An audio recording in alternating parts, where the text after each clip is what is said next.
All right, video production. So this week we are doing subject framing, and subject framing is a really important topic to understand as far as just the terminology goes. We are looking at how is a subject filling out the frame. With a long shot, how does that differ from an extreme long shot or a close-up? How does that differ from, say, a medium close-up? It's important for us to know the difference between the two, because we may be asked to go and grab one of those shots. If we don't understand the terminology, it'd be really hard for us to move forward and be successful.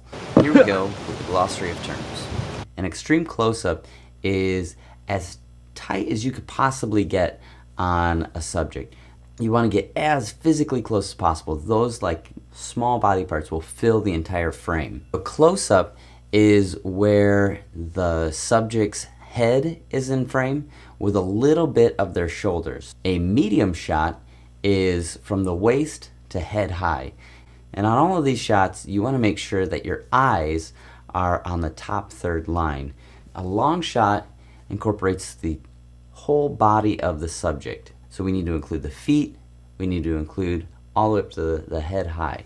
An extreme long shot is a shot that is really far away from your subject. A bust shot, or a medium close-up, cuts off right at the chest and goes to head high again. Knee shot is one of those other in-between shots, and it's just above the knee to head high. A two shot is a shot where you have two subjects of primary importance. A three shot is where we have now three subjects of primary importance.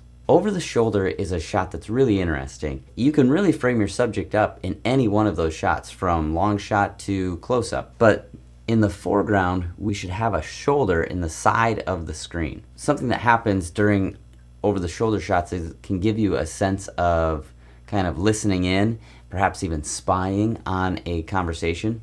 A reaction shot is typically a close-up or a medium close-up of a subject reacting to something that was really exciting or sad or something surprising. And so those are all actually some of my favorite shots are reaction shots. In the second section of framing that we're going to look at is headroom, noseroom, and leadroom. Headroom is all about the rule of thirds and how we use that top third line to line up our eyes. So if those eyes go above that top third line, then we don't have enough headroom. If the eyes go below that top third line, we have too much headroom. Proper nose room. So when a subject turns in the profile, we have what we call nose room. But we can have no nose room by pressing the side of the frame all the way up to their nose, or we can have proper nose room by giving them lots of space in front of their nose to talk with whoever else is in the frame or walk. Lead room, speaking of walking, this is the one that deals with movement. So as we follow our subject through a frame, we need to give them plenty of room in front of them so that they can continually move forward. With no lead room, the edge of the frame is right up against the subject and it seems like they're stuck against a wall. Those are some of the glossary of terms that we're going to cover.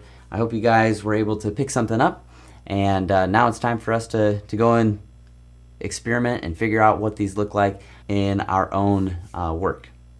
Good luck and have fun.